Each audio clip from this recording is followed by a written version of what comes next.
I always knew I wanted to be self-employed and run my own business. I wasn't sure what that business would be, or that someday I'd prove all the adults that said I was wasting my time playing video games wrong.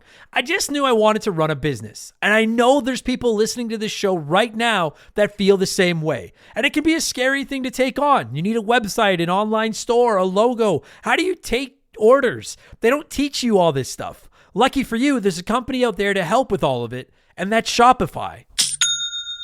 Shopify is the commerce platform of choice for millions of businesses around the world and 10% of all e-commerce in the US, from small startups to juggernauts like Mattel and Gymshark. Don't know how to make a website? They've got you with their ready-to-go templates that can match any brand style. Need help getting all that heavy lifting done? Shopify's AI tools can help with product images and descriptions, discount codes, and more. How do I show people my product? Yep, Shopify. They offer easy-to-run email and social media campaigns. And if any of this trips you up, their award-winning 24/7 customer support is there to help you. Turn those dreams into... and give them the best shot at success with Shopify. Sign up for your $1 per month trial and start selling today at shopify.com/RTG. Go to shopify.com/RTG. Shopify.com/RTG.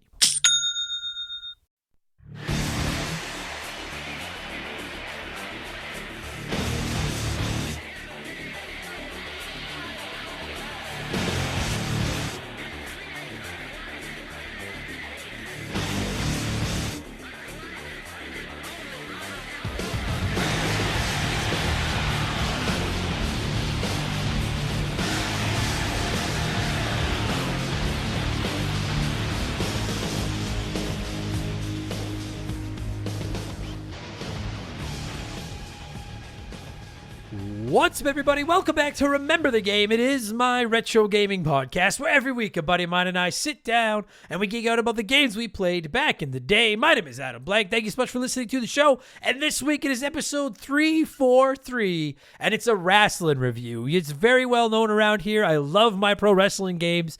And to celebrate Bill Goldberg's retirement, because I fucking hate that guy, we're talking EA's WCW Mayhem, which has Goldberg as a cover athlete, fittingly enough. That's okay. I do hate Goldberg. So one thing Bret Hart and I agree on, Goldberg sucks. But it's actually not fair. I shouldn't say that it's fitting that WCW Mayhem has Goldberg as their cover athlete. Like, I rented this one for my PlayStation way back in the day, and I thought it was pretty bad. I kind of wrote it off, said it kind of sucked. But I've been replaying it lately, also on PlayStation. I've never played the Nintendo 64 version. But playing the PS1 version, I don't know if I'd say it's bad. It's just kind of, when you compare it to the other games from the era. Like, WCW NWO Revenge is a better WCW game, and WWF SmackDown is a better PlayStation game, in my opinion. So, like, it does nothing that really begs you to fire it up and play it. But the combat in WCW Mayhem's not terrible. Like, the gameplay system is okay. The roster's all right. I think it was a little outdated pretty quick, but it's fine. The graphics look like N64 THQ games with a SmackDown filter on them. Like, it's a competent wrestling game. The issue with WCW Mayhem is that there's just not a lot to do in it. I'd argue it doesn't have much more content than Revenge did, which came out a year prior to it, and the presentation, while a little bit better with the theme music and stuff, isn't enough to make up for the lack of meat on the bone and things to actually do. But like I said, it plays well enough. It does the job. It's a trip playing with the WCW roster from this era. Like, it's got the new tiny little W and W with the giant C in the middle logo that they had near the end instead of just those old metal block letters.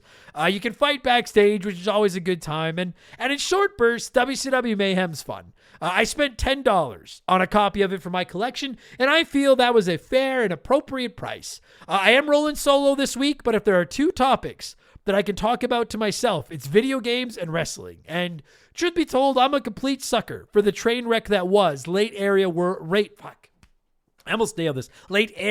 World Championship Wrestling. What the fuck? Late area World Championship Wrestling. God, I suck at my job. We'll get there in just a minute, because speaking of me sucking, that wasn't going to be the segue, but that applies now. It's time for another edition of the infamous intro. Dun, dun, dun, dun, dun, dun, dun. And if you're new to the podcast, welcome aboard and consider this your warning. Our intros are kind of long. They're not that long. They're kind of long. Certainly worth leaving us a review being like, I hate the long intros. Yeah, fucking... Anyways, they're fun. We talk video games and stuff. I recommend giving them a listen. And Hulk Hogan can't stop you from squashing them and just moving on past if you don't want to, or if you do want to. If you want to skip the intro, you just want to hear WCW talk for some fucking reason, go to about the 30-minute mark. You'll be into game chat. Enjoy the show. Or hang around, listen to the intro, and have some fun with us. If you'll indulge me, give me 90 seconds. Let me do my plugs. It's how we keep the bills on. Remember the Game is available 100% ad-free with timestamps for all 343 episodes, plus future episodes, to all of our patrons at patreon.com/Remember the Game. And not only, of course, do you get Remember the Game without ads and timestamps and stuff, but you get up to 4 additional shows every single week. None of them have ads. You get instant access to the back catalog. You can also write into the show, vote on the games we cover, join our 1,000+ member Discord, all kinds of goodies for as little as $3 a month. It is a piece of cake.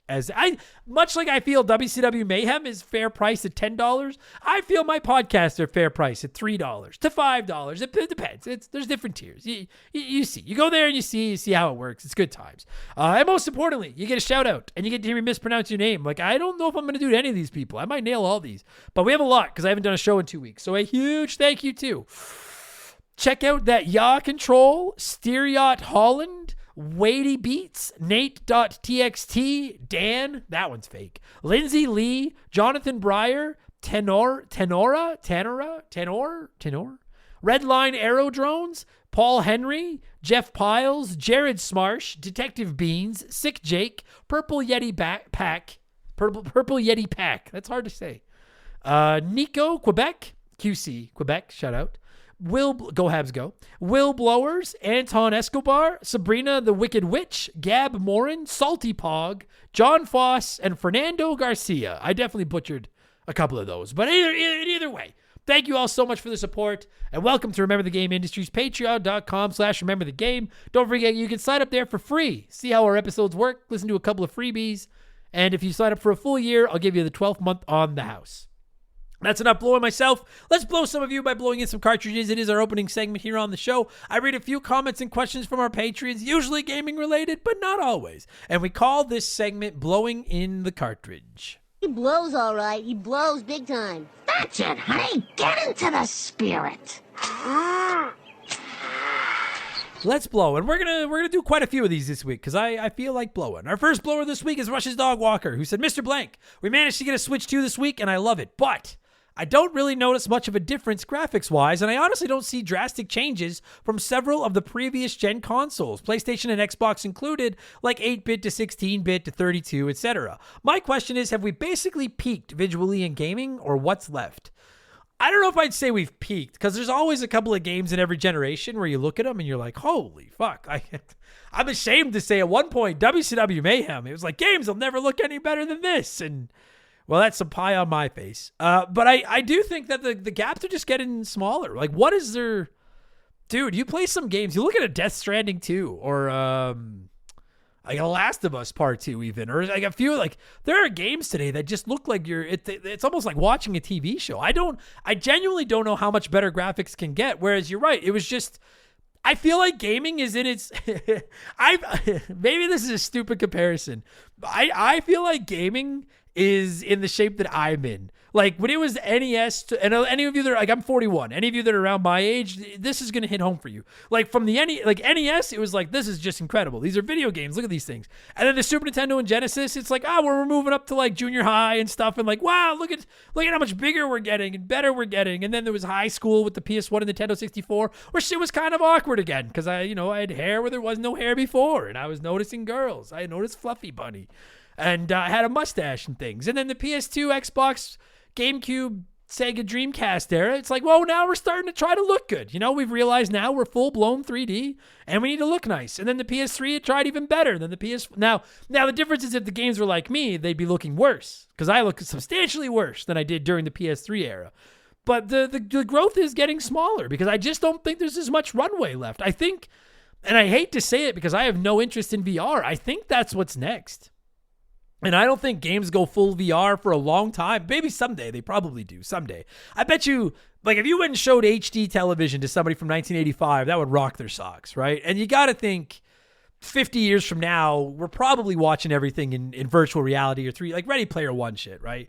So maybe that's where gaming's going. But I do agree. I think the jump from console to console, I think obviously the NES to the Super Nintendo Master System to the Sega Genesis jump was big.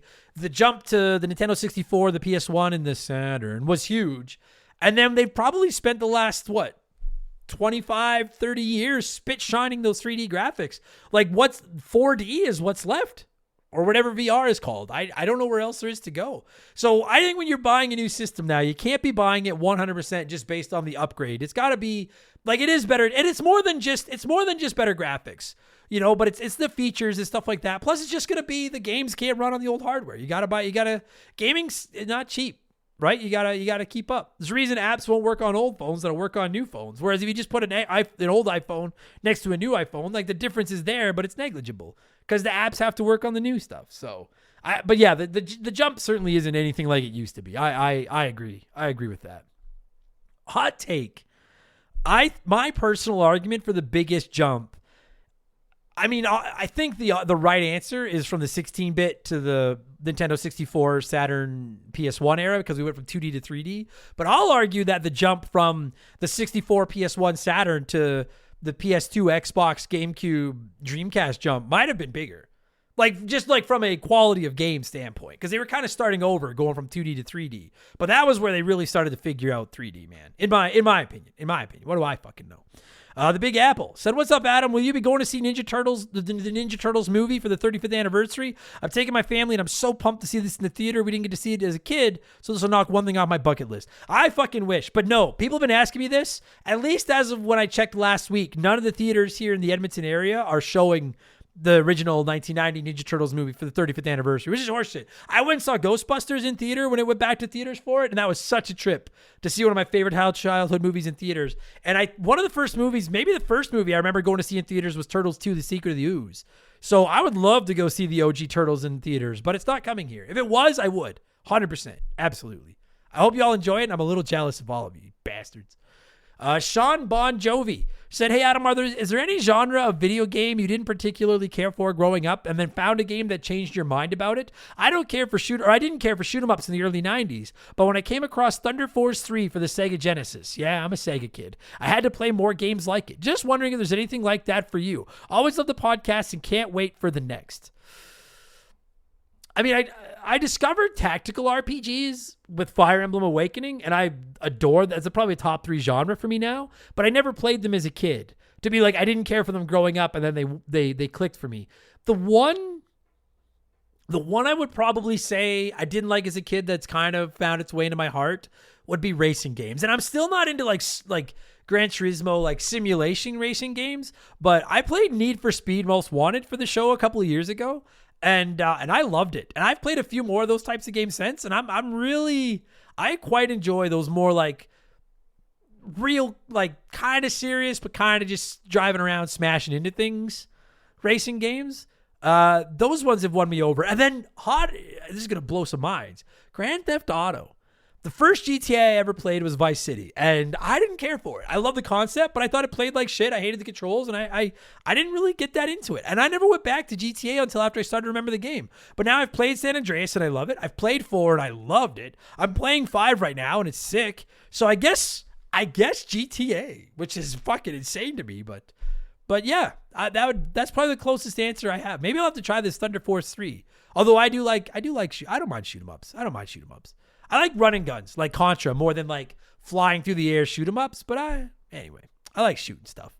Coffee Steve said, "Hello, Mr. Blank. You mentioned that you're a big fan of poker, as am I. Do you have any good poker stories you'd like to share, like a time where you bluffed and it paid off, or gone all in and captured a nice pot? Love the content. Keep up the good work."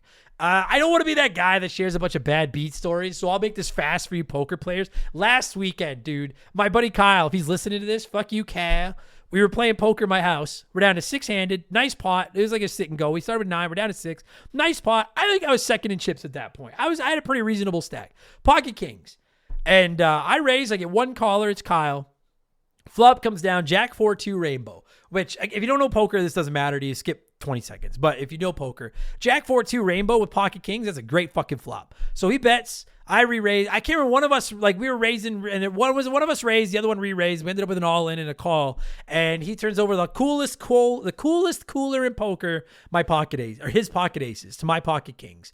And then 2 cards later, I ended up dealing at my home game for almost 3 hours because I was knocked out. And it's funny because right before I got dealt those pocket kings and got knocked out of the game, I said, like, does anyone else get irritated when they're driving home from the casino after losing poker, like a poker tournament? And you're like, if I had just been dealt like an 8 and a 3 instead of that, like, pocket kings, I'd probably still be in the tournament right now. But I looked down at the kings, got excited, and it cost me my whole tournament. My favorite story is the first time we went to Vegas, and I played in the Aria, a poker tournament at the Aria, and I didn't know how good the poker players would be in Vegas, and I was nervous they were going to be a lot better than me. And about 20 minutes into the poker tournament, I get dealt ace, king of hearts, flop of flush, the nut flush, and end up with 3 all-ins coming around to me, who I end up, calling off. I bounced 3 people, and I got shipped the biggest stack of chips I've ever got. It's a tournament, not a cash game, but I got shipped the biggest stack of chips I've ever got. And I'm sitting at the end of this table, stacking chips, feeling like a boss. And then 2 seconds later, I found out I could drink for free as long as I was sitting at the poker table. So I started tipping the waitress $2 a bottle or a glass of scotch, and got just annihilated. And I ended up winning a lot of money that night. So I love poker. Poker's the best. Wadey Beats said, as a newcomer to the show, I am a newcomer to the show and I've fallen in love with it. Thank you, Wadey. Each episode is detailed and funny. I even enjoy when you shit on games that I like. I wanted to ask if you've played any of the Pikmin games. I haven't seen any of the games on Remember the Game yet, but my son is hooked on them and we love them. I played a little bit. This is one of the franchises I get asked about a lot. I played a little bit of Pikmin 3 on my Wii U, and it didn't grab me. I didn't hate it, but it didn't grab me. I really, really don't like real-time strategy games. And I think Pikmin, am I so out of touch? I'm Googling that. Pikmin RTS. I think Pikmin's like real-time. Yeah, they are. I've never had a real-time strategy game completely just hook me. So I'm not opposed to going back and giving Pikmin another shot. It's been on some of our Patreon polls. But the one I played just didn't work for me. I have yet to find a real-time strategy game that I like. So I'm starting to think they're like stealth games. They're just not my flavor of cupcake, but never say never. James Adams says, just a random comment. I miss when you could upload music to your console, Xbox, and games would just integrate your music. I'm not crazy, right? That was a thing. Oh, that was a fucking thing, James. I used to play Tony Hawk's Underground on my Xbox, and even though the soundtrack was good, I had my own custom soundtrack that was better. And I used to play NHL on my Xbox, and I would out of my way to upload the Hockey Night in Canada theme song, and it would always play whenever my team came out onto the ice, and it was fucking awesome. I miss that as well. Agreed. Yes. If I'm wrong, if you're wrong, I'm wrong. And somebody with Adam in their name can't be wrong, James Adams. You're right. Banjo the Bear says, Senor Adam, ¿cómo estás? I don't know what that says. My question for this week, in the spirit of covering WCW Mayhem, what is your favorite WCW moment or match, and which would you say is the worst? For me, my favorite would be the Halloween Havoc match between Rey Mysterio and Eddie Guerrero. They put a show on like no other. And the worst is the debut of the Shockmaster. My favorite, I haven't watched a ton of WCW till the end when it wasn't good. But my favorite WCW match is ironically, because I detest them, DDP and Bill Goldberg from Halloween Havoc. Just because I was such a huge DDP fan. And I wanted him to win that match so bad. And I really thought he was going to be the one to beat Goldberg. But alas. And then, I love the Bash at the Beach 2000 Jeff Jarrett, Hulk Hogan clusterfuck. Just because it makes 2 wrestlers I hate, Jeff Jarrett and Hulk Hogan, look stupid. And then for the worst, I would say... I truly think the biggest mistake in WCW history was the way they just dropped the ball on Sting taking down the NWO. Like, that was just more so than David Arquette. I actually don't hate David Arquette as the world champion. Of all the things they did, that's not the thing that bothers me the most. But you spent a year building up that Sting was going to be the guy to conquer Hollywood Hogan and the NWO. And then it just all went to shit. Stupid Bret Hart's there and everything went wrong. It was just dumb. WCW. Shane's World says, hey, Adam, what's your opinion on Switch 2 key cards? For me personally, I don't have much of an issue with it. I buy digital and I collect, but mainly collect from the Wii U, 360, PS3, and everything before then. So buying a Switch 2 game on a key card or a full game on a cartridge, either one doesn't matter to me as much as most modern games don't have full games on disc anyways. Your thought? I want to, because I agree, but I will say I haven't bought a physical game in a long time. So if you're like ride or die attached to physical games, I guess I somewhat get why the key card thing from the Switch bothers you. personally, I don't really care. I buy all my games digitally anyways, just so they're there. And you're right. There's like lots of digital or disc games that you buy that still aren't done and complete. Didn't Halo Infinite, like, isn't that one of the ones that shipped without even a disc in the case? So I get why you wouldn't like it, but I feel like it's not like new that there's games coming out that aren't complete. Like, if you hated it before, then yeah, hate on Nintendo for doing it. I have a problem with that. But it's not like Nintendo's fucking blazing trails here, so just being like, hey, we're selling physical games that aren't complete. Like, I feel like that's been happening for a while, but I don't buy physical, so I don't know. I'm not really sure. Topher Love said, I'm at the end of Metroid Dread thanks to this podcast, and I've loved every bit of it. Fuck yeah, Metroid Dread's the best Metroid game. I always get so lost in a good way in Metroidvania games once I unlock that next power-up. My question, how do you keep track of where to go in these types of games? Do you have a system, or do you just wander the map like I do? I try to avoid looking up walkthroughs because I love the satisfaction of finding upgrades on my own, but it usually means I add tons of extra hours and just stumble into the next area eventually. No, I'm the same way. I don't like to look shit up, and I don't have a system. I just want the only stupid idea maybe, but the only rule I have in a Metroidvania is if I get into an area where I can go left and right at the same time, I try to always go left first. And the only reason I do that is so that if I ever end up back there, I remember, like, I already went left, now I'll go right. But even that, it doesn't really help me very much. It's just kind of like a muscle memory thing. But other than that, I find one of the joys of playing a Metroidvania is to just stumble around in the dark and try to figure out where to go. So I'm on the same page as you, Topher Love, and I'm glad you enjoyed Metroid Dread. I just replayed Super Metroid to get ready for an upcoming episode of the show, spoiler, or revisited episode, and I still think Metroid Dread is the best Metroid game that I've played.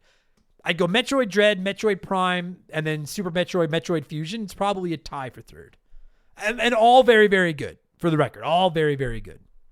Jetstopia said, how's it going, Mr. Blank? Couple more, we'll wrap it up. How's it going, Mr. Blank? I, like you, find it off-putting to invest 80 plus hours into some of the massive and epic games we get these days. I know the game might be the best ever, but I got stupid adult responsibilities, and a game that long is a massive commitment. Just wondering, what length of time does a game become too long that it actually starts detracting from its overall appeal? The older I get, slightly older than you, the lower that number gets for sure. May we have the attention span to play more than Mario is missing when we are in our retirement homes. I mean, like, yeah, it's not too often that, like, if I'm really interested in a game, like Witcher 3, I wanted to play Witcher 3, and I had read that it's like fucking 80 hours, and I was like, I don't know, it looks cool, and I want to play it. And I've tried twice. I've never finished Witcher 3, but I put 40 plus hours in each time.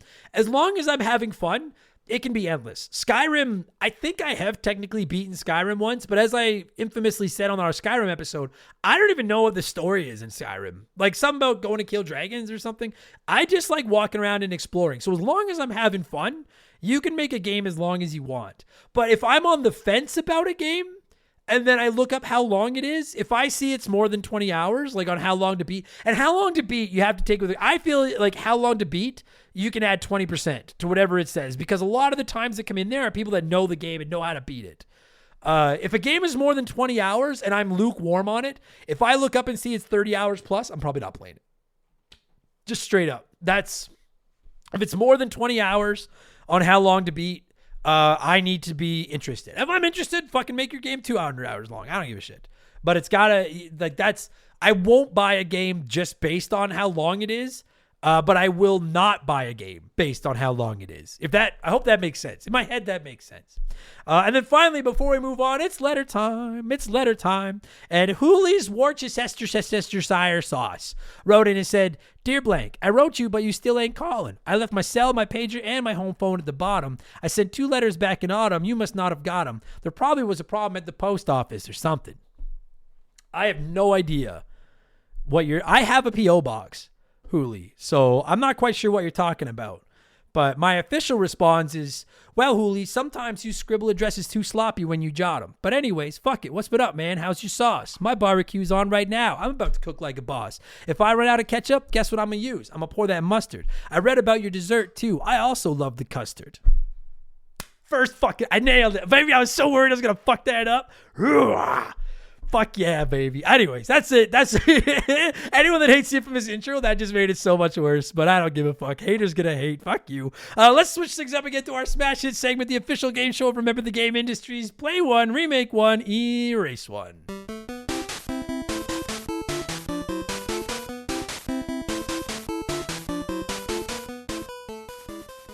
And a huge thank you to Classic Concentration from the NES for unknowingly providing us with the theme music for the show. The rules are simple. Each week, I give our Patreons 3 retro video games. They can play one as it was released, remake one as a modern game, and the third is erased from time forever. And as always, there is no wrong answers, but there is a right one. And we'll get to that in just a minute. This week, we're talking WCW Mayhem, so I went with 3 WCW games. WCW NWO World Tour for the Nintendo 64, WCW NWO Thunder for the PS1, and WCW Backstage Assault, which I think was on the PS1 and the 64. And this was actually a closer vote than I anticipated, but 34% said play World Tour, remake Thunder, and erase Backstage Assault. Let's see what a few of you had to say here, and then I'll tell you what the right answer was. Big Papa Grimace said play Thunder because I never did, so why not? Erase World Tour because you have revenge, and then remake Backstage Assault. The idea of knocking each other around outside of the ring is awesome, but let's spice it up. Start as a wrestler in a parking lot where your first match is, once you win, you choose a door. Have a match in that room. Repeat until you finally make it to the ring. Each room and opponent would be random. That, not the worst idea. That is not the worst idea I've ever heard. And it comes from Big Papa Grimace, easily the best of the Ronald McDonald friends, outside of the Hamburglar, of course. So, all right. I feel what you're putting down, Grimace. I feel it. Fill up my mouth with farts. Said play World Tour. I loved Revenge, and to my understanding, this was the one just before it, so it should be okay. It is, and it is. Remake Thunder, and all I would do is have the WCW roster with SmackDown, Here Comes the Pain, controls, gameplay, and match options, because the roster was great, but the controls and gameplay were just not good. Oh, that'd be sick. WCW Here Comes the Pain would be fucking sick. And then erase Backstage Assault, because even a competent remake couldn't save this dumpster fire of a game. You could call it WCW Here Comes the NWO. Shut up and take my money. I'd play the fuck out of that. Oh my God.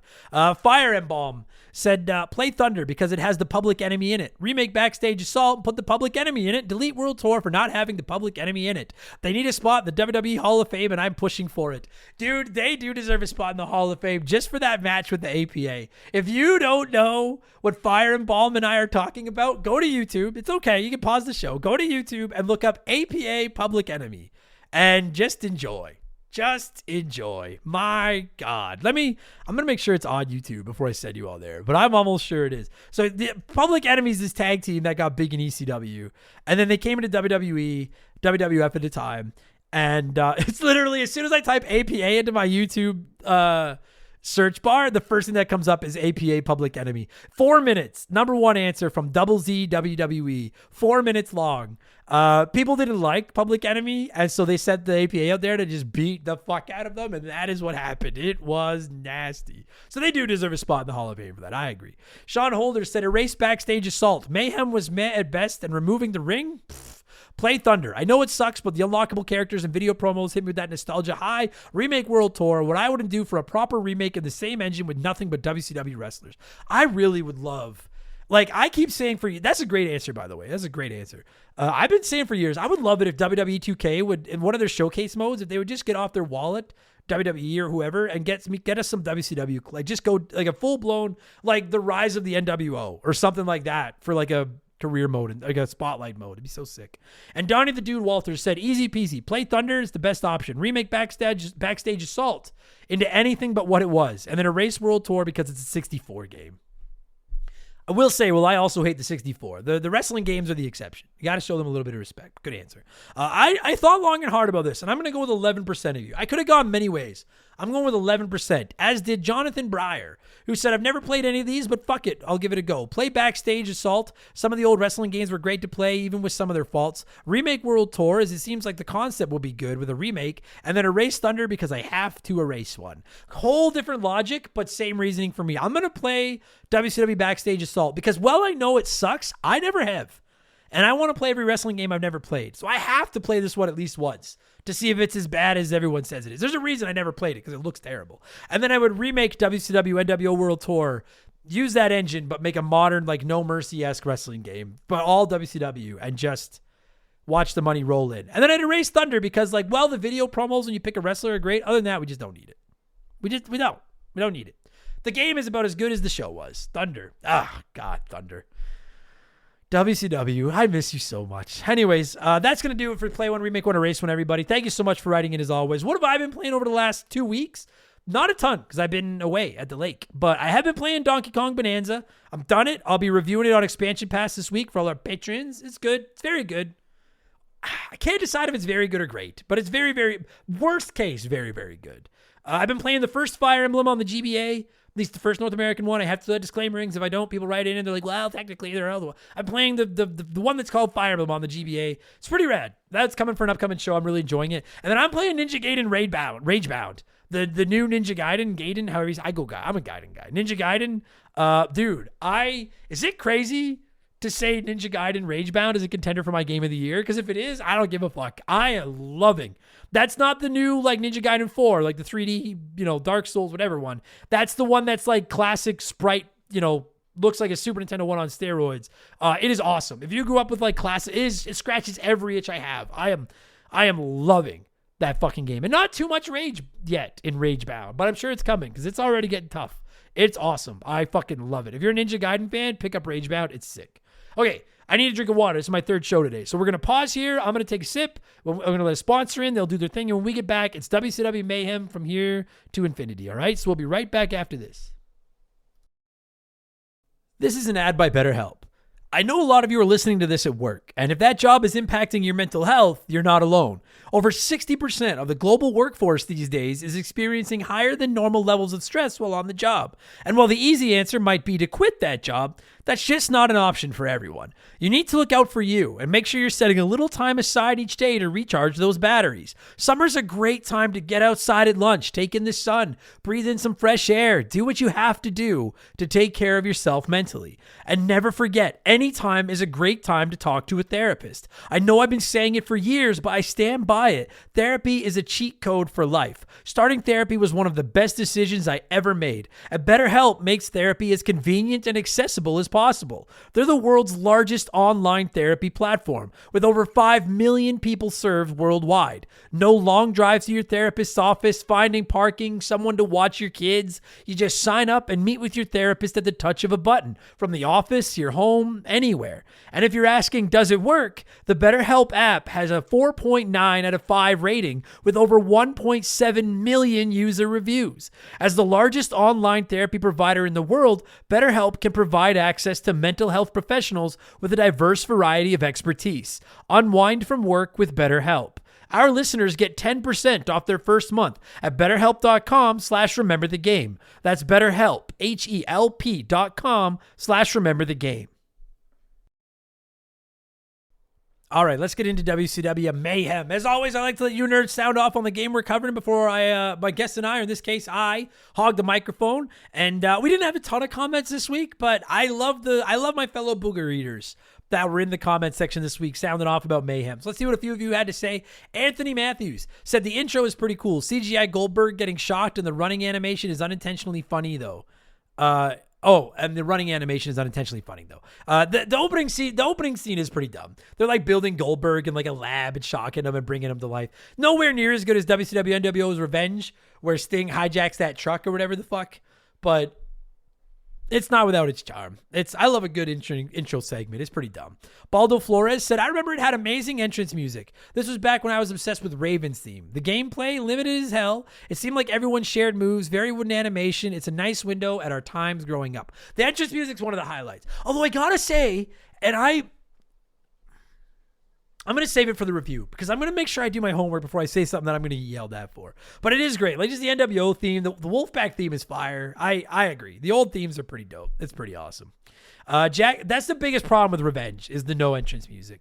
Jack Blackman said, I love this game, but purely down to the nostalgia of having it in my teen years. Free-to-air TV in the UK only had 4 channels for a long time, and then they added a 5th, which aired anything they could get cheap. This included WCW. I played WWF SmackDown relentlessly at a friend's house, but didn't own it myself. One day, my mom came home with a game she'd found discounted at the shop, WCW Mayhem. Cue hours of playing in denial that it wasn't anywhere near as good as WWF SmackDown. But having my own wrestling game to play for hours on end brought it a lot of bonus points in my cheap heart, and having seen it on TV, at least I knew who the wrestlers were. Thanks, Channel 5. If you grew up in the Monday Night Wars, if you grew up with late era WCW, we have a bond. Like Tony speaking to Christopher on Sopranos, we have a bond, you and I. If you were there, you know. It was so bad, it was good. God, I miss WCW. I slipped on PP at the Megalomart. Said, just beating the shit out of Goldberg with Bret Hart. I know you're not a fan of Bret, but I love his salty ass, and I've always absolutely hated Goldberg. It is the one thing, the two things Bret Hart and I agree on is that he's a good wrestler and Bret Hart sucks. Or Goldberg sucks. Well, Bret Hart kind of sucks too, but he was a good. I defy you to go back on one of my podcasts and find me say that Bret Hart wasn't a good wrestler. Great wrestler. I just think he's a baby. But I do agree with him. Goldberg sucks. The Big Deal said what a weird game this was. Excluding the Akai games, this was probably the best of the rest, which isn't saying much considering every other wrestling game at the time was D to F tier. This game at least had a pretty good roster of undercard wrestlers and gets points for being the first time I was able to play as Norman Smiley in a wrestling game. Oh, man. Shout out to Norman Smiley. Also, Ernest the Cat Miller is in this one. I used to be a huge fan of Ernest. I'm the greatest. I fucking... Fuck. We'll talk about it later. I love Ernest Miller so much. And I looked at the Trap Ray. Said, my WCW Mayhem thoughts, not worth the disc it was printed on. Absolute other shite of the highest order. Between this and Thunder, they are probably the worst wrestling games of the era. Goldberg being on the front is a dead giveaway. Trying to think what I played. I mean, Warzone is worse, but Warzone is a couple years earlier. I think WWF Attitude, the only thing Attitude has going for it is a better like career mode and stuff, but it is pretty bad. But yes, Mayhem's not great, but it's not as bad as I thought it was. Like it's not that there's a good idea there. It's like a decent piece of bread with no sandwich toppings. It's like a butter sandwich. It's a decent piece of bread just made into a butter sandwich. That's WCW Mayhem. And I'm going to tell you about it right now. I'm going to cue up some music. And when it stops, I'll take you back to September 23rd of 1999 and talk about WCW Mayhem for the Nintendo 64 and the one I played, the PS1. All right, enjoy the podcast, everybody. Let's go. Guess who's here? The bad boys of wrestling. Testing competition, win the war, that's their mission. Not no mercy. See the rings like the street. If you don't know, you better find out the war pack. Here to prove a point. Number one, just believe that you don't want to tussle with them or be involved with them. Come in the ring with them, you're never walking out again. Don't turn your back on the war pack. Don't turn your back on the war pack. All right, let's talk a little WCW Mayhem. Now, as I think I said during the intro, like I rented this one back in high school because I love wrestling games. I couldn't wait to get my hands on a new wrestling game. And I rented this one and I was like, this fucking sucks. I rented it once. I played it for like 2 days. I took it back. I was mad at myself for wasting like the $6 or whatever it cost. And then I never played it again until his last few weeks. I picked up a used copy for $10, played the PS1 version. I played it pretty thoroughly. Like I went through and won the world title and all that kind of stuff. And like, I think sucks is too strong of word, but I also think good is maybe too strong of word.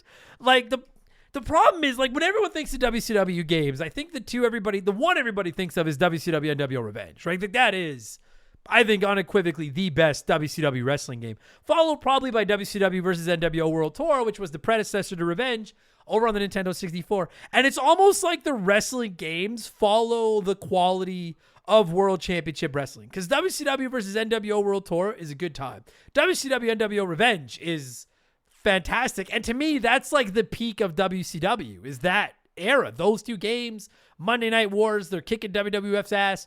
Like that was WCW at their top, at the best that they could do.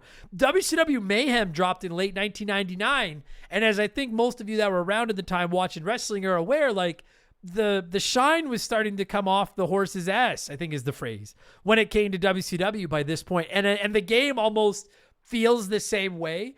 And I was thinking about it. I was writing my notes for this review. And I think the biggest problem I have with WCW Mayhem, as you're going to find out over the next half hour or so, is there's just not a lot to do. Like there's not a lot of modes. The roster isn't terrible, but like, I don't think the wrestlers have a ton of moves. There's not a ton of modes. It's just kind of basic. And I was sitting back thinking about it. And I was like, well, I love WCW NWO Revenge as much as the next person does. And really, when you play Revenge, there's not a lot to do in that one either. In fact, I would argue in some ways that there's more meat on the Mayhem bone, at least as far as presentation goes, because all Revenge had was your 1v1s, your tag teams, your triple threats, your 4-way battle royal. You know, like there was no ladder match, no cage match, none of that kind of stuff. At WCW Mayhem, it's the same thing. You can basically just do the 1-on-1, 2v2, handicap, triple threat, fatal 4-way, battle royale modes. But even in the ways where Mayhem improves, which is having like entrance music and stuff, which Revenge didn't have, it also, I don't want to say it steps back, but like it doesn't really, the problem, I'm kind of all over I'm trying to figure out how to say this. Like I'm trying to, the tricky thing about doing these alone is that I don't have someone to kick it back and forth with. And like, Revenge came out a year earlier, and by the time WCW Mayhem came out, it was EA's first game because THQ had moved on to making WWF WrestleMania 2000 with the engine that they had spent multiple WCW games spit shining. So then EA scooped up the WCW license and had to make their first game. And so I get that like they're kind of starting from scratch, and that's not an easy thing to do, but also include like more than what Revenge had when it's different developers altogether. But it's like, I think that's why I give Revenge a pass, because if I don't say this, I know I'm gonna have people writing in being like, dude, you're dunking on Mayhem for not having a lot of meat on the bone and not a lot of modes, but you suck Revenge's ass every chance you get, and it really doesn't have much more to it than Mayhem. And you're right, but Revenge was a year older, and I know that it's a new developer, and you have to take that into account, that they didn't have an engine pre-existing, that they were just spit shining, like they were kind of, new to the arena and everything like that. But it's like WrestleMania 2000 drops a month later and includes like an actual, at least somewhat of a career mode, and I think it had cage matches and stuff like that, whereas Mayhem was just like, if Mayhem came out during the same time as Revenge or World Tour, when games weren't as, or against Attitude, like I'll sit here right now and say it, I think WCW Mayhem, I like it more than I like Warzone or maybe Attitude, just because it is easier to play than Attitude. But that's what it feels like. Like when you look at it and you play it, Mayhem feels like WCW Attitude. Like the wrestlers are very stiff. The moves are very stiff. There's a lot of them just kind of floating around with each other. And I'm partial to it, but I much prefer that kind of Lego block, more animated style of Revenge, World Tour, WrestleMania, and No Mercy over something like this. And even if you want to go to a more realistic looking wrestling game, especially on the PS1, WWF SmackDown, which I'm going to look up right now. I looked up to see when Mayhem dropped in relation to like Revenge and WrestleMania 2000, and it was a year after Revenge and a year around the same time, like 2 months before WrestleMania 2000, which is embarrassing. But how far before SmackDown? SmackDown was the year afterwards. About a year afterwards, not even. And SmackDown feeds Mayhem its lunch. And that's its biggest problem. I guess I know I'm kind of beating around the bush, but I'm trying to figure out where to start here. The biggest problem with Mayhem, there's a solid foundation there. Like the gameplay is okay. I actually like some parts of the package. There's just nothing to do. Like I was so bored with it after a couple of hours. It starts with this opening cinematic where they're like building Goldberg in a lab and electrocuting him and stuff. And it's like, it's dumb, but it's fine. Is it any stupider than the WCW NWO Revenge opening where that semi gets hijacked and stuff? Probably not. So it's fine. And then when you actually get into playing WCW Mayhem, like to the game's credit, it feels like WCW from 1999. It has the new logo, which I know gets a lot of hate. Not the shitty red WWE WCW logo, but the one with like the two tiny W's with that massive C in the middle. You know what I'm talking about.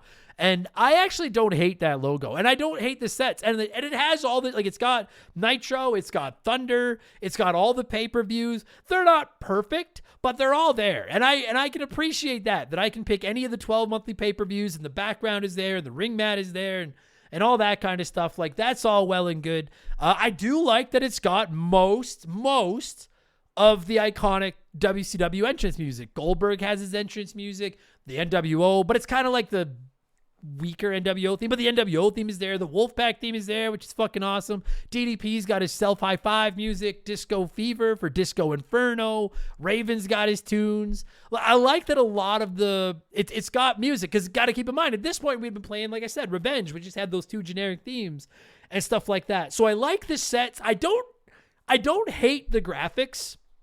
Like it looks like a mix between WWF Attitude and WWF SmackDown. It doesn't look nearly as nice as SmackDown, but it looks better than Attitude. I just prefer the thick wrestlers of a Revenger or a world tour. So the graphics are all right. The wrestlers all make their entrance, and like DDP does his like, you know, the diamond cutter thing. Disco Inferno dances on the mat. Goldberg's doing his thing where he's punching the air and making an ass out of himself. Hogan's doing his flexing when he walks down to the ring. It's cool when they're coming out at the top of the ramp. I'm fairly certain it's Mean Gene as the ring announcer. I couldn't place it, but I'm fairly certain it's Mean Gene Okerlund doing the ring announcing. And one thing I like about the ring announcing is he doesn't just do, you know, from, I don't know, where's anybody from? Like from fucking so-and-so, or from Calgary, Alberta, Canada, Bret the Hitman Hart. There you go. He'll do the like, the master of the diamond cutter, one of the greatest of all time. Like he kind of hypes them up and shit, and I kind of like that. So we're going to start with the presentation, I guess, now that I've started to go down this road. I actually don't hate the presentation of it. My only beef with the entrances is once they come out on stage, they all dance, everyone's got fireworks, whatever, they do their poses and shit, and then they just get in the ring and it stops. And I would have liked it if they had just like, if you could follow, the camera would follow you down to the ring, and they would just do one thing, get on the top rope and pose, or just one little thing. That said, I think frankly some people put too much stock into entrances on wrestling games when, like, I'm playing WWE 2K25 these days because I'm always playing WWE games. And after I watch an entrance like twice, I just kind of skip it, you know? So it's fun to see him up there. I like having the music. The presentation isn't terrible. The commentary, love the commentary team. Love how much they try. Problem is, it runs into the same issue that basically every classic wrestling game with commentary, even modern games, but especially classic games with commentary is in it. There's only a finite number of lines, and once you've heard them all a million times, you start ignoring it, tuning it out. But the play-by-play team in this one is Tony Schiavone and Bobby the Brain Heenan, and I love both of those men, and I actually think they do a good job. Tony in particular, like, if you've played some of the classic WWF games, like, sometimes JR is into it, and sometimes you can tell that I imagine JR recording his lines for some wrestling game commentary, like Krusty the Clown, doing the, like, hey, kids, it's Krusty the Clown. Hey, there you go, kid. And, like, it just, like, mails it in and he leaves. Whereas Tony, like, he almost goes too far the other way. Like, I was playing as Goldberg, and I was wrestling Scott Norton, and all I did was, like, a hip toss. And Tony Schiavone is just like, oh my God, I don't know if he'll ever recover from a move like that. And he's just screaming and getting so into it. And then Bobby does have some great one-liners, which is like his claim to fame. They just get like old really, really fast. Really, really fast. And after about, I feel like Bobby the Brain Heenan was in the booth recording commentary for about 8 minutes. And then he was like, no, all right, I've had enough of this. It's been done. I'm leaving. Like, it got old really, really fucking fast. But I don't hate the commentary. At least they're trying. They put a lot of emphasis into it. They're excited, and I can get on board with that. Plus, you know, like, it's not like Vince Russo's in there doing anything stupid or being annoying or anything like that. So, to its credit, presentation, I actually give a passable grade. Like, you've got Nitro Thunder Saturday night, all the big pay-per-view arenas and everything like that. That's great. I am literally just reading right now that on the Nintendo 64 version, they only have Tony Schiavone doing commentary, not Bobby Heenan, despite the fact that sometimes the Tony Schiavone commentary is talking to Bobby Heenan, which is that's WCW right there. I've never played the 64 version. I've only played the PS1 version. So that's all I can speak to. So presentation, not bad. The roster, not horrible. It's very difficult for me in 2025 to look at that roster and be like, who's accurate, who's right, and who's wrong. But one of the issues I was reading about with this game, one of the modes in this game is like a password system where I guess after the game dropped, during a WCW pay-per-view, they would give you a password that you could enter into Mayhem, and then you could play through the pay-per-view on Mayhem, like on your video game, which I actually think is a pretty cool concept. But from what I was reading, because it's hard, again, it's 25 years later, what I was reading is that they stopped that system after like 3 months because the roster was outdated and they didn't have enough wrestlers that were in the game that are also in, you know, real life. Plus, you're fucking getting into like, oh my God, you're getting into like the fucking 7 angles. Vince Russo is around at this point. Like, WCW was, Judy Bagwell's not in this game for some obtuse fucking reason. I don't understand why, but I do like the system. The roster's fine. There's a lot of unlockable characters, which I don't have a problem with because that gives you a reason to keep replaying the game. My one issue I have with the roster is when you go to select your wrestler, it's got WCW, and then you scroll over to NWO Black and White, and this must have been in the era. It's after the end, the Wolfpack. Like, Rey Mysterio's unmasked in this one, but like the NWO Black and White is like Stevie Ray, Scott Norton. I feel, and I may be wrong, I feel like that was the era where there was like the B squad and like the A squad. You know, the A squad was like Hogan, Kevin Nash, Scott Steiner, but they're all in the Wolfpack. And I may be wrong, and if I am, I'm sure people are going to leave comments and yell at me. Hey, just cutting in here on top of my own commentary to say I did some homework after this episode, and oh yeah, I forgot about, because it was the Elite. That's what it was. It was a stupid Elite, and then there was a little while where they had that crappy mash of the NWO, the Wolfpack theme, and it just, oh God. So ignore me ranting about Hogan being in the Wolfpack, although I'd still like to forget it. Don't worry about sending your angry emails. I remember now. Just my brain blocked it out from trauma. So, okay? Anyway, enjoy the rest of the episode.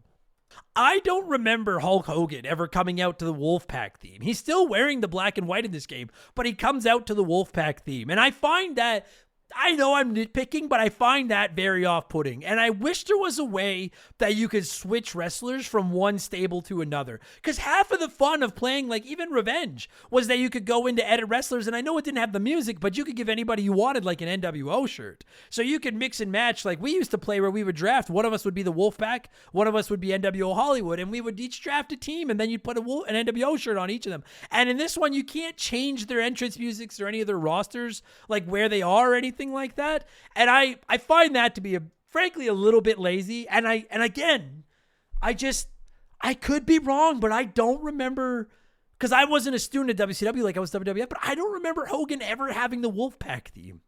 And he's coming out to the Wolfpack theme in this. And that, does it not off-put anybody else to see Hollywood Hulk Hogan making an entrance in a WCW arena?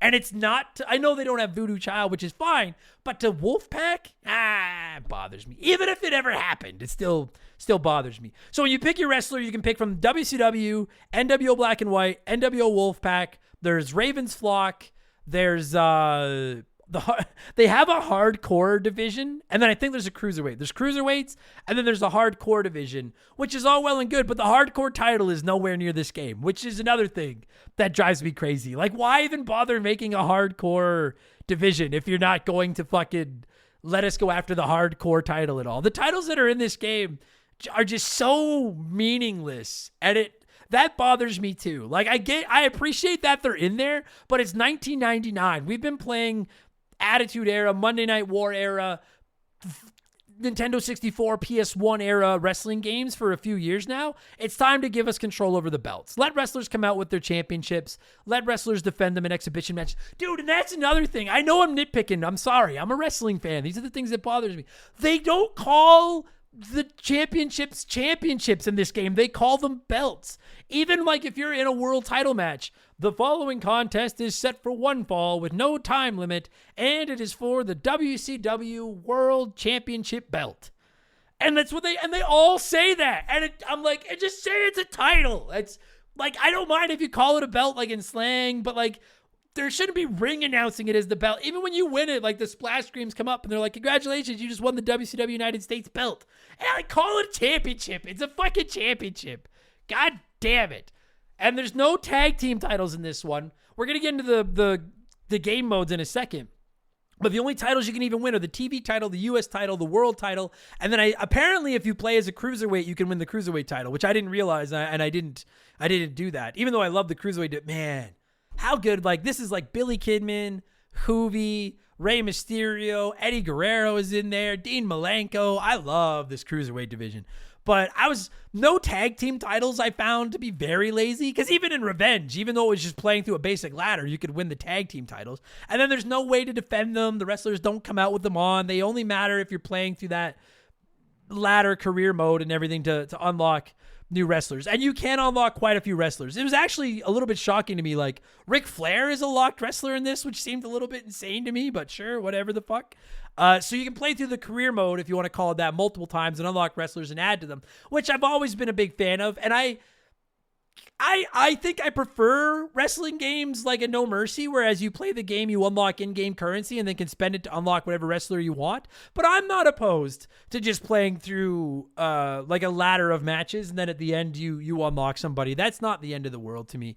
And I think the career mode is very lazy and half-assed. Like, you can't, when you go into the career mode, you pick a wrestler, say you pick Goldberg, and then you start out as an unranked contender for the WCW TV Championship. And then all it does is between matches, it shows you like a ranking screen. And it'll say like, Disco Inferno is the WCW TV champion. And then it'll show like the number 1, 2, 3, 4, and 5 contenders. And then whoever you've decided to play through they call it, what is it? Quest for the Best, I think was the name of that. The Quest for the Best was the name of that mode. Quest for the Best. And so and then all you do is like you wrestle whoever's in number 5. And then if you beat them, you move up to number 4. Then you move up to number 3, 2, 1. Then you wrestle for the TV title. And then if you win the TV title, then you just go on to wrestling for moving your way up the ranking in the US title. And it doesn't even ever mention you were the TV champion again. You don't come out with the belt. There's no defending. There's no storylines. You don't see any records. There's no calendar system, which even just something basic like that would have been rad. Like if it was like Nitro week 1, Nitro week 2, Nitro week 3, Thunder week 4. It's nothing like that. It just feels like it's random. You'll wrestle on Nitro, you'll wrestle on Thunder. Now you're wrestling at fucking Slamboree. And it just feels like they just randomly pick arenas. And I didn't expect like a thoroughly deep career mode, but I would have liked something more than just the ladder's been done. Like the ladder was Warzone, the ladder was Revenge. Like the ladder's been done. Give us a little bit more than that, because not only do you just play these one-on-one matches against one wrestler after another. Once you win the US title, then you defend it a few times, and then you move up to the world heavyweight title rankings. Then you work your way up that. Kurt Hennig, rest in peace, legend, one of the greatest to never be the world champion, was the world champion in my career mode, which was kind of neat. So then I got to wrestle him and win the world title, and then that was it. And then you just defend the world title, or else you start over as somebody else. And the main thing I buy wrestling games for is a career mode. And I don't need the deepest one in the world, but I was expecting something more than, frankly, it was a little bit embarrassing that there was just nothing to do. I do like that they show the rankings, but there's no tag team matches. It never puts you in like a triple threat match.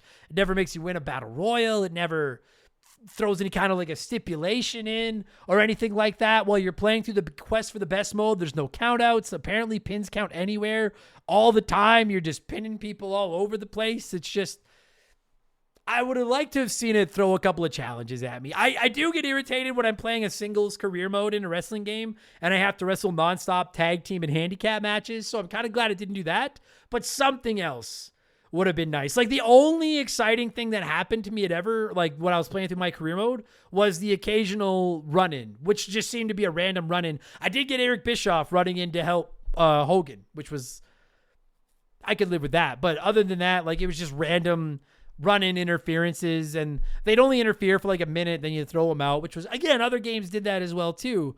But at this point, you're trying to make a splash. You're trying to make a new game. We're in 1999, for fuck's sakes. You're up against WrestleMania 2000. SmackDown is right around the corner. No Mercy isn't far away. And it goes back to what I said in the intro. It's like a butter sandwich. Like the bread is fine. The bread being the gameplay is not the best I've ever had, but it was fine.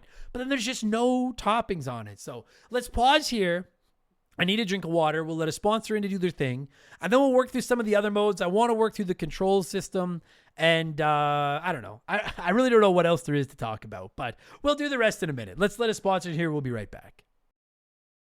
Why choose a Sleep Number smart bed? Can I make my site softer? Can I make my site firmer? Can we sleep cooler? Sleep Number does that. Cools up to 8 times faster and lets you choose your ideal comfort on either side. Your Sleep Number setting. It's the Sleep Number biggest sale of the year. All beds on sale, up to 50% off the limited edition smart bed, plus free home delivery with the purchase of any smart bed. Ends Monday. All Sleep Number smart beds offer temperature solutions for your best sleep. Check it out at a Sleep Number store or sleepnumber.com today. So like I was saying, the career mode, I'm glad it's there. And I don't know, I'm such a fucking simp for wrestling championship belts. Like, I just think they're so cool, the titles. And so I love the idea of being able to go through and win them. Like, that's what I want to do. I'm disappointed that the WCW hardcore title's not in there, despite the fact that there's a hardcore division. I think that was kind of stupid, frankly. And then the lack of tag titles is a little bit lame to me as well. And then like they don't come out with their titles on ever or anything like that, other than when you're playing through the Quest to the Best career mode. There's no other real mentions of the championships at all, which I thought was kind of, but whatever. The other modes, that's the really the biggest problem with the game. The Quest for the Best is fun once, and then it gets kind of old. And then other than that, it just doesn't have a lot of modes. You can do 1v1, tag team, triple threat, handicap, fatal 4-way, and battle royale.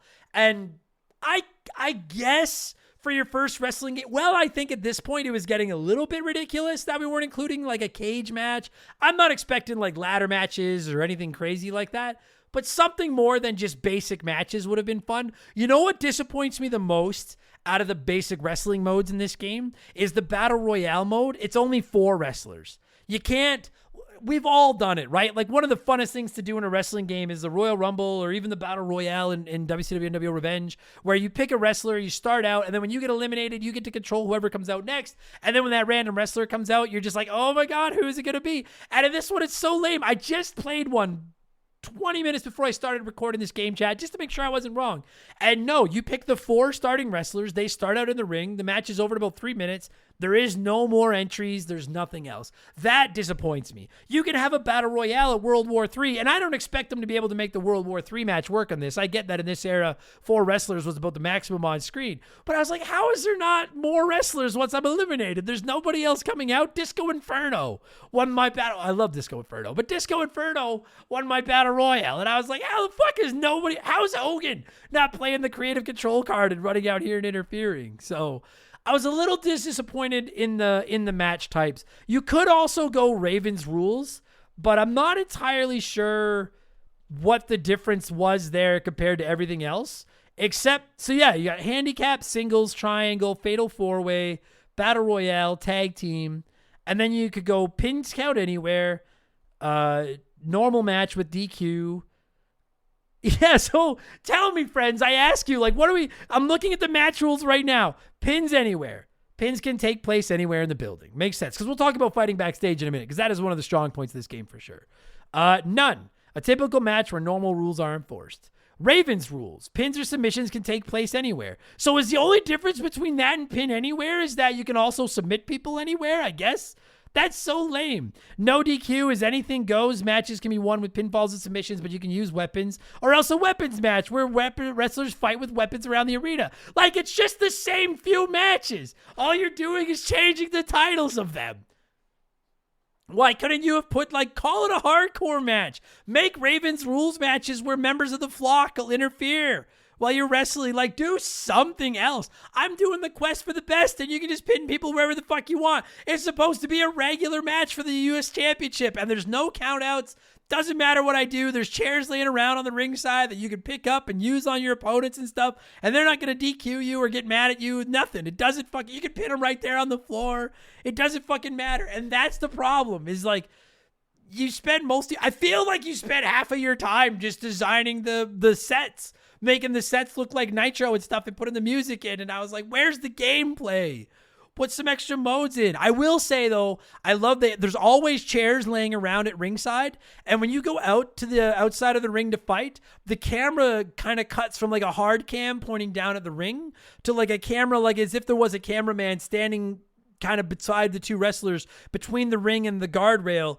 And it really does look like that. And I think that is very well done. Some of the camera angles are really cool. And I actually like the way the chairs feel when you hit wrestlers. And I do love that it's just classic. There's chairs laying around on the outside. You can swing them at the head. You can jab them in the stomach. You can swing at their backs. I like that kind of stuff.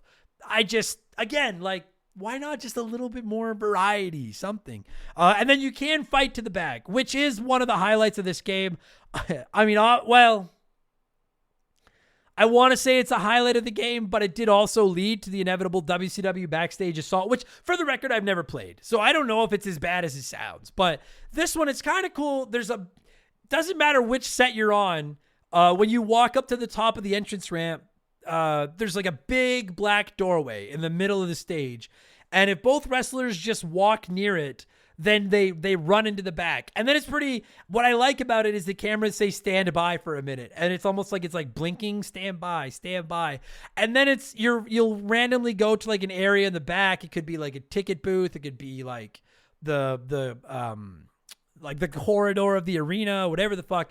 And then it looks like you're wrestling and you're on like security footage. And there's a couple extra weapons back there. Like I found a stun gun one time and stuff like that. And that was new. We hadn't been able to do that yet. Fight to the backstage area. And like you could fight up the ramp and stuff, which was always fun, but actually being able to fight into the backstage was something that was not to be taken lightly at this era. That was a pretty cool thing, to fight backstage and beat people up. I wish you could like throw people backstage instead of just running through the door and then they both just run through the door like nobody's been hurt or anything. And again, there's no count outs. Nothing matters. Every match is basically a hardcore match. Do whatever the fuck you want back there. And wait a minute, is hardcore not even an actual match type in this? Pin anywhere, none, Ravens rules, no DQ weapons match, count out submissions, rope breaks, and run-ins. But there is no actual hardcore match despite the fact that you have a hardcore division and a hardcore championship. You half-assed fucks. And you know what it feels like? Between stuff like that and the way they're like, the following is for the WCW television belt. It makes me feel like it's no wrestling fans work on this. It's just people like, hey, we have to make the game. Because it's like a wrestling fan would never do that. You know, it's those little details that really piss me off. And they're so noticeable in this. And that kind of pisses me off. But the fighting backstage is very cool. The way it cuts to a security camera to film footage of you fighting backstage is very cool. Having weapons and stuff back there is kind of neat. It just, again, though, it's same thing. It's not like you can fight from one room to another room. Like, I love the way No Mercy did it, where you fight into that back hallway, and then there's the 4 doors, and you can fight into, like, the locker room, the parking lot. For some reason, there's a bar backstage. This one, you just go through that door, and then it's just a random area. You fight there, and you can go back to the door, and then back to the ring again. So it's not without its charm, but it feels very basic. You know, it feels very bland. And that's this whole game. It's bland. And I'm sorry to those of you that wrote in being like, this was my wrestling game when I was a kid. If this was the only wrestling game that I had when I was a kid, I would have loved it. Because make no mistakes, there was a time in my life where WWF Warzone was on a pedestal. That game was royalty to me, as was Attitude.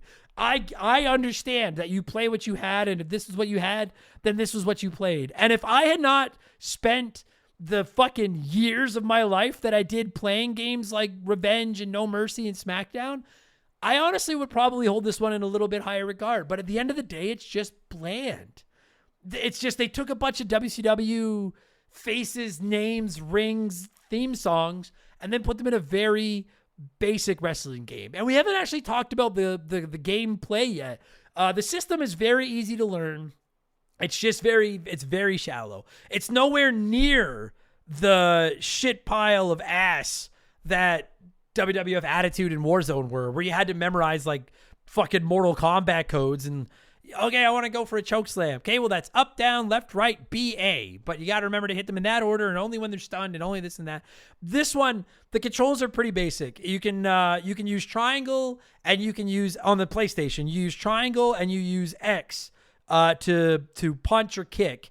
And then if you hold up or down or left or right, you'll do a different punch or a different kick. And that was all well and good. Square is your grapple, and or maybe, I don't remember, like, or maybe circle was your whatever. Like, basically circle, square, and triangle are to like do punch moves and attack moves, or else square is to grapple. And then once you grapple with somebody, and there is no light and heavy grapples like in the THQ engine, just once you grapple somebody, then again, it's hit circle, square, triangle to do a move.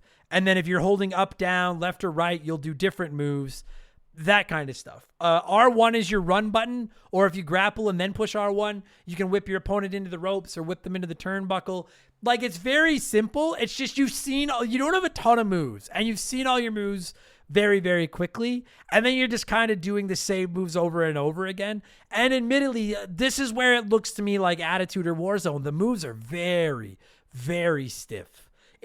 Once you lift a wrestler up to do a move to him, it kind of looks like 2 wrestlers made out of cardboard. and they just, execute the move, and then that's it. And then once once you're done the move, the wrestler just lays there. Sometimes they get up right away. Sometimes you need to pick them up, which is kind of a pain in the ass. You can climb the turnbuckle and do one move. It's crazy how many moves they put in the turnbuckle. I don't know why I feel like you have just as many moves in the turnbuckle as you do just standing in a grapple. You can whip your opponent into the turnbuckle, and then you can run in and attack them. You can walk up and punch them or kick them with all your different moves. You can lift them up onto the top rope and then do a bunch of different moves, or you can do a bunch of different grapple moves with them in the rope. It's crazy how many moves you have in the turnbuckle. Everyone seems to have the suicide dive. I managed to drop a suicide dive with Goldberg, as he was very much known to do, by just running and hitting square and suicide diving out of the ring. No signature moves. And then as far as they have signature moves. Like to play as Goldberg, if you want to do the spear, whip your opponent into the ropes and then just hold circle. And when they come back, you'll give them this kind of standing lame-ass spear.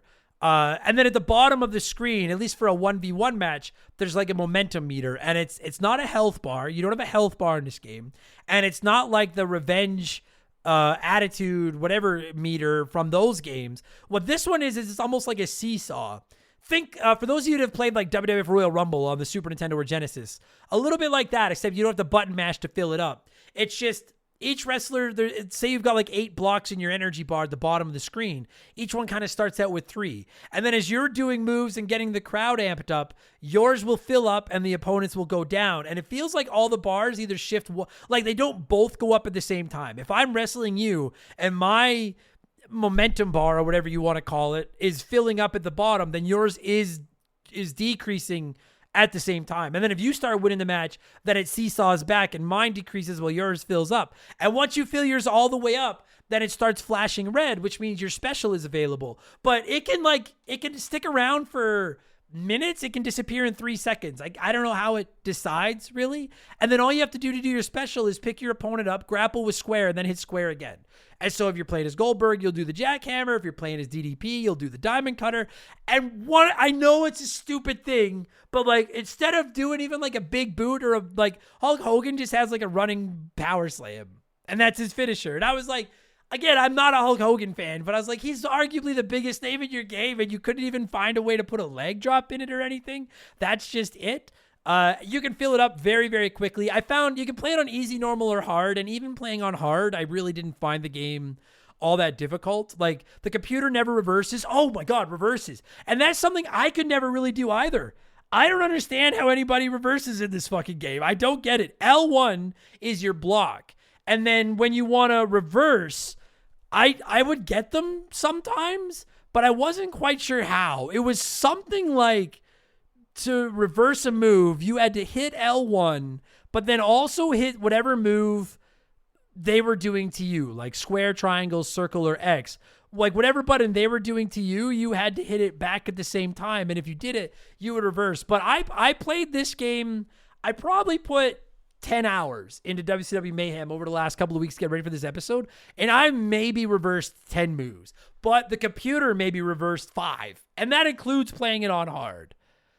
There just is it just felt like the whole thing, I never played it against another player, I only ever played it against the computer, but it just felt like the entire game was based on getting into a grapple and being the first one to hit your move, or just being the first one to hit a punch or a kick or something like that. Get in charge and then just don't make a mistake, don't miss a punch, and it's very easy to, with the collision detection, to be far enough away from your opponent. You know what fucking drives me crazy is you pick up your opponent in this one, you'll knock them down to the mat, you'll hit square to lift them up to their feet, and then it'll say they're stunned and they're kind of wobbling back and forth, but then you're not close enough to them to grapple. So you pick them up and then your first instinct is to hit them with a big kick or grab them and do a big move while they're stunned, but you have to take a couple of steps toward them, and half the time when you take a couple of steps toward them, that's when they get unstunned, and then you're just back to square one where nobody's stunned and nobody has a fucking advantage again.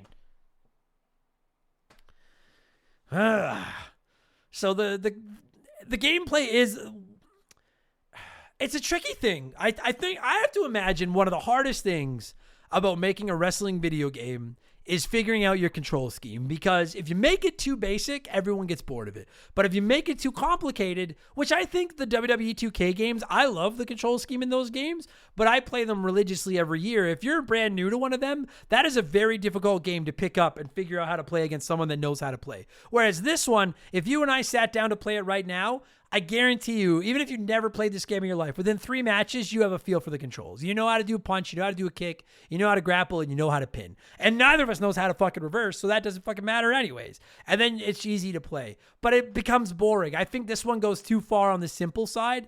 I think there was a very poor variety of moves between the wrestlers. I saw a lot of repeat moves between the wrestlers and stuff like that. And it just... I don't know. It's just, at the end of the day, like it's just not fun to play after like 20 minutes. Like I couldn't do like a long session. Like I'd start playing it and then I'd be like, this is it. Like this is it. Unless I want to. And again, when I was a lad, we would like run our own leagues with these games and we would book our own storylines and book our own matches. And we'd set everything up and they'd be awesome. Just playing it by yourself, I find revenge. After about an hour of WCW Revenge by myself now, it's not as much fun. Multiplayer is where these games shine, and maybe this one's more fun with multiplayer, but playing it by yourself against the computer, dude, holy fuck. You start playing that quest for the best and realize all it is just singles match after singles match after singles match that are very easy to win. Doesn't matter what you do, you can't get disqualified. And then the only thing becomes trying to see like, oh, let's see what we can find in the backstage area this time. Let's see how many times I can hit you with the chair outside of the ring this time. But it gets old so fast. It's a butter sandwich. There's just not a lot to it. Also, one thing that really bothers me is after you pin a wrestler, dude, how do you pin? You use L1 to pin, right? So you hit your finisher, right? I'm DDP. I hit my diamond cutter on you, and everyone, crowd goes crazy. And the crowd actually isn't bad in this one. The crowd cheers the good guys, boos the bad guys. It's not a horror. You can hear chants from them. I actually have some time for the way they did the crowd in this game. I quite enjoy that. But I hit the diamond cutter. Crowd's going crazy. Then I need to walk over and pin because I don't end up close enough to them after the move. And then you hit L1 to pin. And then instead of like laying directly on top of the chest and hooking the leg or anything like that, it looks like you're giving them CPR. Like you cup your hands, put them on their chest, straight arm, and you just lean back like you're giving them CPR. But like think Undertaker after a tombstone, but from the side, and you're not holding their arms in place. And and again, I know it's a dumb thing, but those are the things that bother me. Like, give me a good pin. Let me hook the leg. Let me at least get all the way on top of them. I'm not giving them CPR. I'm trying to hold them down to the mat for a 3 count. Finishers don't mean a lot in this one. If you hit a finisher early, they might kick out after 1. Then sometimes you'll just hit like a simple body slam and then they won't kick out at all later on in the match, which that doesn't bother me so much. That is what it is. But it's all the little things, you know? It's more modes, a few more moves figure out your fucking reversal system. Stop saying belt, say championship or title instead, for the love of God. And I got to tell you, the creator wrestler in this game is not good. The creator wrestler is fucking... There's not a lot of options at all. You can't do a lot of customization. Now, I will give them credit compared to Revenge even. Revenge doesn't have a creator wrestler, which is a goddamn joke. I don't get why. But Revenge didn't have a creator wrestler. So at least this has one, but it's pretty half. Like WWF Attitude genuinely had a better creator wrestler than WCW Mayhem, which is shocking to me. There's just like a bunch of generic clothes you can flip through. And then, dude, when you go to pick your moves, you just get one wrestler's move set. You don't go through and like set your moves and pick each move or anything like that. You just get whatever. Like if I like my created wrestler, I took the diamond cutter for my finisher. So that means for Hoju, that's my creative wrestler is Hoju. And so everything Hoju does is DDP. I gave him the NWO entrance music, but then when he comes out, he's doing the diamond cutter thing. Every move I have is Diamond Dallas Pages. And I got to be honest, like I love a good creator wrestler in a wrestling game, and I don't need it to be as nearly as in-depth as it is now. I wouldn't expect as much. But the creator wrestler in this game is very, very poor. It is just, it feels like something they whipped up in 20 minutes. To not be able to go in and at least edit a couple of your moves and stuff, it's trash. I think that's kind of trash. I don't know. I feel like if I'm being honest with you, like, I hope this episode wasn't as bland as this game is, but I feel like it is. And I'm trying. I'm really trying to cover every point of this game and everything I have to say about it. But the problem is the game is just so... It feels like a beta. Like, it feels like they got their gameplay engine figured out, their graphics engine figured out, and then instead of being like, all right, let's come up with some kind of a career mode, let's fucking flush out the creator wrestler, let's give people the ability to move wrestlers from one stable to another, which should not be that hard. You don't have to, it's not, if Hulk Hogan always has an NWO black and white shirt on, or Kevin Nash always has a Wolfpack shirt on, I don't need the ability to change their shirts. I can live with that. I get that maybe your graphic engine doesn't work with that, but why can't I change the entrance music in the stable? Like, it's not going to change anything other than the music that's playing when they make their entrance, you know? It feels like it was half done, and then they shipped it. And apparently the PS1 version is the better version between this and the 64. So I hope this hasn't been like a bland, kind of boring episode. But if it has, it's because it's a bland, kind of boring game. I've played about 10 hours. And now that I'm done this review, outside of maybe I would like to do...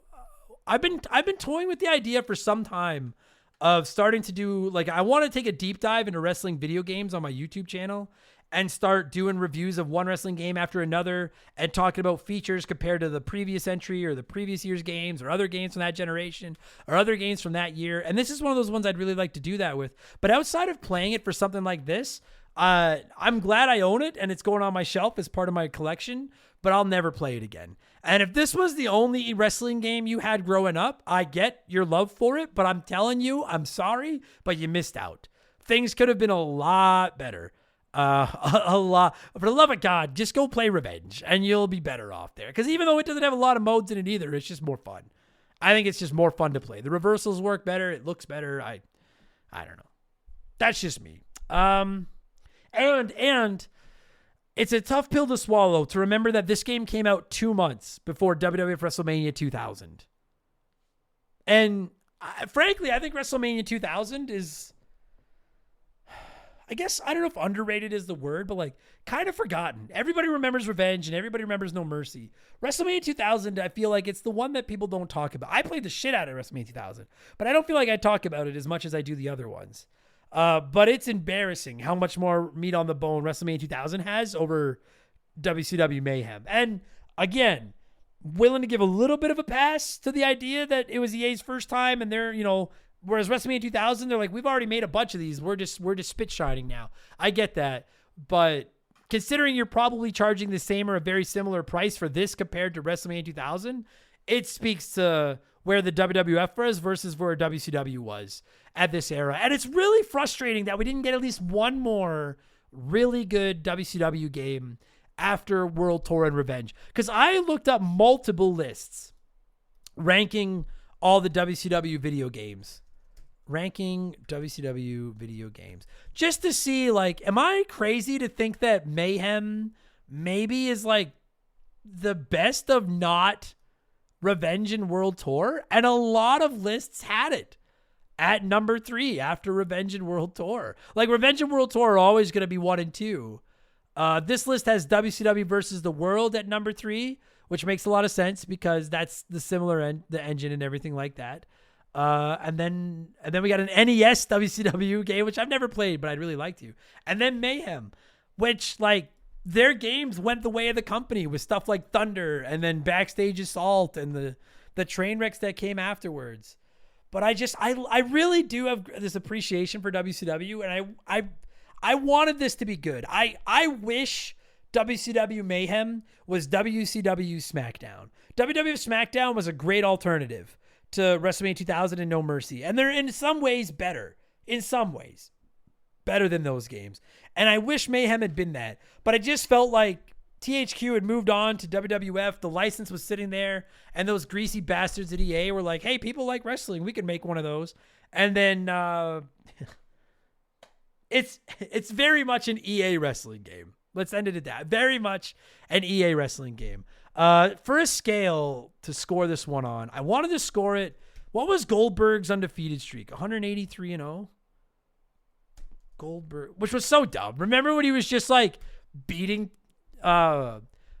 beating people, and that like he wasn't actually beating anybody. He would just like come out and he would like beat one wrestler, and then other wrestlers would run down to help that wrestler, and then he would just fucking like jackhammer and beat them. And it was just like, oh, okay, apparently he's just got another, like, he's like, oh, now we're just adding another win to this. We're adding another win to this. We're adding 3 more wins to this. And then they'd like, one Nitro, he'd be like 76-0. And then the next Nitro, he's like 94-0. And you're like, where the fuck did he pick up 18 wins?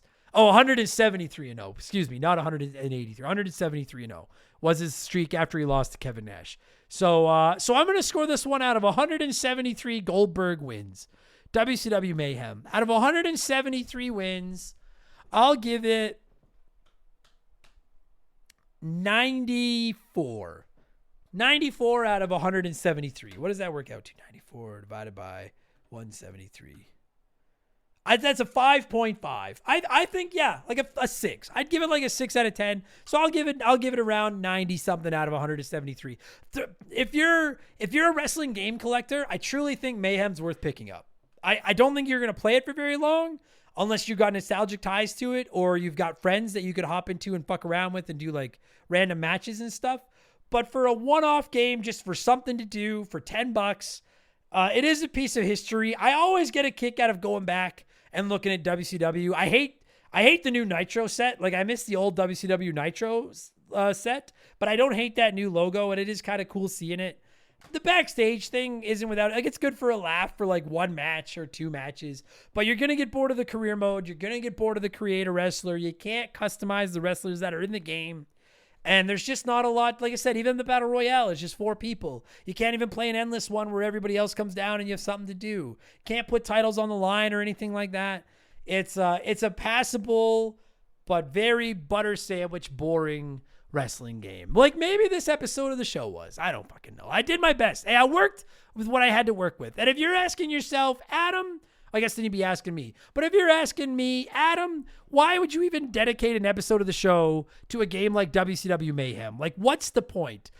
Much like Mega Man, I just want to cover as many wrestling games as I can. I know they're not everybody's jam. I'm sure there are people that stopped listening to this before the game even started because they just don't care about pro wrestling. But I'm also willing to bet, as I see the comments every time we cover a wrestling game, some of you out there are also big wrestling game fans, and you'd probably be down with more episodes. And I'm telling you, more episodes are coming. I've been buying up wrestling games. Just looking at my shelf right now, I've got half a dozen of the WWE SmackDowns for the PS2. Sitting here on my PlayStation 1, I have SmackDown 2, Attitude, Warzone, Thunder, and this one. And what the fuck is that? I have wrestling games I don't remember. Oh, Power Move Pro Wrestling, which actually looks awesome. I want to cover more wrestling games. So if you don't like these episodes, I try to space them out so you don't have to keep listening to them. But I intend to cover a lot more wrestling games, and I'd really like to start doing some YouTube coverage on them sooner than later, which is probably the only other time I'll ever bring up Mayhem in my life. Or maybe it's when I review WCW Thunder, and it's so bad that I'm like, fuck, I miss WCW Mayhem. But we'll see when we get there. All right. That's it. I'm going to play some music, and then I'm going to thank some Patreons and get out of here. Appreciate all of you listening. And if you don't like wrestling, I'm not sure how you made it to the end of this episode, but no worries. In the next couple episodes, we've got Metal Slug 3 coming up. We have Super Metroid Revisited coming up, and Fire Emblem is on dock as well. So lots of non-wrestling episodes coming down the pipe. All right? Okay. Enjoy this music, and then I'll outro, and then we're done.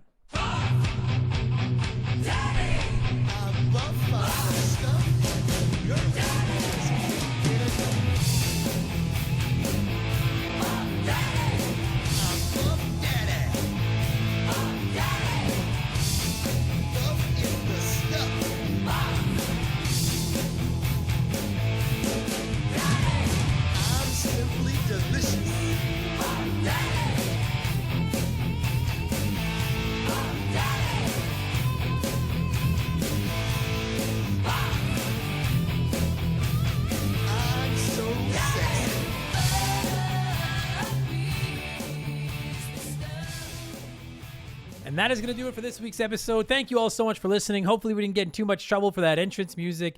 Shout out to Buff Daddy himself, Buff Bagwell. I know he's kind of fallen on some hard times. Like, unfortunately, so many of our wrestling heroes from the 80s and 90s, I know he's got some health issues. Hope he's doing well. Because I got to, straight up, buddy, if I had to, like, quick. You know what? No, maybe I'll do a top 10 WCW blank ranks at some point. But Buff will be on there. I was a huge Buff Bagwell fan back in the day. I love that entrance music so much. I'm so sexy. I love Buff Bagwell. Anyway, WCW Mayhem. Locked and loaded. There it is. Sorry I couldn't drop it last week. Some last minute issues came up. But here it is. I don't know what the next wrestling game we're going to cover is, but I promise you there's going to be more of them. But for those of you that hate them, you're not going to get one for a while, so don't worry about it. Like I said, the plan next week is to get to Metal Slug 3. For episode 345, we're going to revisit Super Metroid. We got a Fire Emblem episode in the works, and then a whole bunch more. God of War 2 is coming up because that won a Patreon poll. And we are on the road to episode 350, which, assuming I get it done in time, will be Grand Theft Auto 5, which pretty good. I kind of get why it's sold like 3 billion copies now that I have one. Leave us a nice review if you didn't hate the show. It offsets the negative reviews from the people that hate me. Makes me feel good about myself. I think it helps us in the algorithm or something or other. And you know it. I'll be Patreon if you want. You're not just giving me a couple of bucks, but you're getting like more content than you could possibly imagine in exchange for it. But if you don't like my content, then I would recommend not signing up for my Patreon because there's really no other benefits. Really, that's it. I'm not, no feet pics or anything. That's my OnlyFans, but you got to find it. That's secret. That's the secret level. You got to find that. I'm out of here. If you're a Patreon, I'll be back tomorrow with my Donkey Kong Bonanza review. If you're not, I'll talk to y'all next week with Remember the Game 344. I'm going to thank some patrons and get out of here. God rest WCW. We didn't know what we had until it was gone. God, I really wish they'd make one more WCW game, but alas. Take it easy, everybody. Thanks for listening. Talk to you on the next one. Cheers, so long. Goodbye.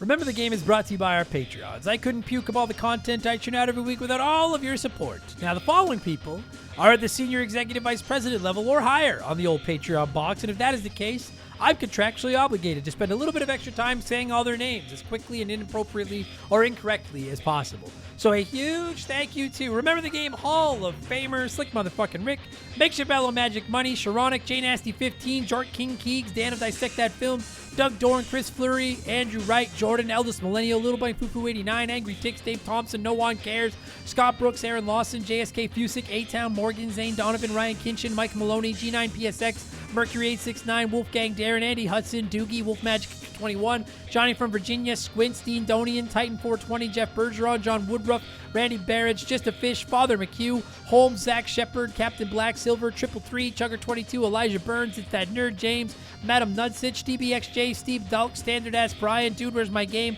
Miziru, Juris, Dr. Mario, Tyler, Phil Lencher, Joe the Sandman, Jake Carter, Laces Out Dan, Growly Wog, Beaver Boy, Thomas Smith, Leroy Westrich, Russ's Dog Walker, Stud Steel Smash, Matt Babineau, Gabe, Fuzzy 99, Decoy Man, a dude named Adam, Wyatt the Surgeon who is not a surgeon, Rowe, Blame the Hoagie Man, Scary Terry, Storm Beagle, Archangel Otaku, Earl Hagel, Waffle, High Plains Drifter, Jimothy, Oroku Saki's Gardner, Cody Richardson, General Fury, I am the very model of a modern Major General, Max Lagroom, James Juan Francesco, John of the Adult Children Podcast, Mr. Arkansas, Drugs for Bed, okay, Sam Carpenter, dude, Mr. Mackey works for ICE now, that's funny shit.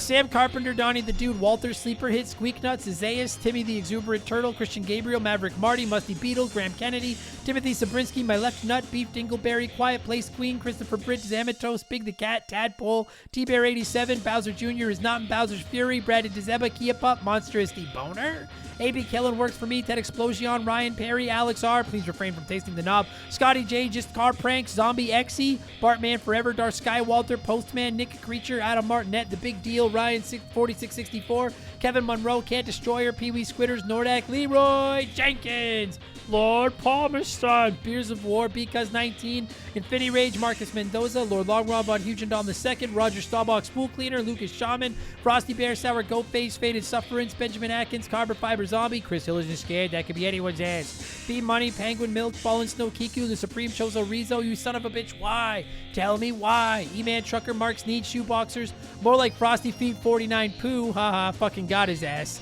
Jay Callahan, Robbie Air, Brian Richmond, Blobby Rogers, Bula, Matt Zeus, Too Much Karma, Mopey 36, Cesar, Fill Up My Mouth with Farts, Liquor Like Luigi, Cody Thompson, Kevin Kellums, Put It in A, Chaz Hammond, Mr. Jabroni, Big Daddy Randall, Ida Yellow, Ryan Whitcomb, Justin Tate, Daddy Secret Little Chubby, Thrill Ho, Toby OP, not Toby, not to be confused with Toby OP, it's Toby OP. Scotty McGee, Alex McIntyre, Spider-Cat, Eric Hopewell, Darbles, Generic Name 238, Gannon's Magnum Dong, David Schroeder, Moncal, Diablo Spartan, Justin Blair, McCracken, Wilco, VOS Rager, Super Jess, Captain Steve N, Conebread, Wreck-It Ralphie, Desiree, Super Cyan, Safarioth, Savage Boosh, The Grim Patron, MacGyver 88, Travis Standers, Lord Salazar, Flater Flav, Erotic Onion Ring. Nice. Captain Asbury Juice, Doogie Bowser MD, Topher Love, Thunder Leaps, Legendberry, Jinxie 425, Akira's Network, Horror Wars Podcast, Jeff Leopard, Game Boy, Gannon, Fancy Stallbot Dirt, Steaming Wooly, Botsfucker, Mikey, Hag, Shane's World, Devin Collins. Man, I'm falling apart here. Devin Collins, we're going strong. Super Galactus, Exotic Chaotic, Just James, Spooky Dookie, Profound, Frank Preeves, The Okayest of Muffins, Landed Turquoise, Siegfried, Raging Randy, Tyler Patchell, Handsome, Major, Angus, McZongo, Esquire, Raph is my favorite turtle, not Donnie, Lindsay Lee, Jonathan Breyer, Redline Arrow Drones, and Sick Jake. Not my best batch of shout. A very WCW level batch of shout-outs. Not bad. Take it easy, everybody. That episode will put a lot of butts in the seats. Shout out to anyone that gets that reference.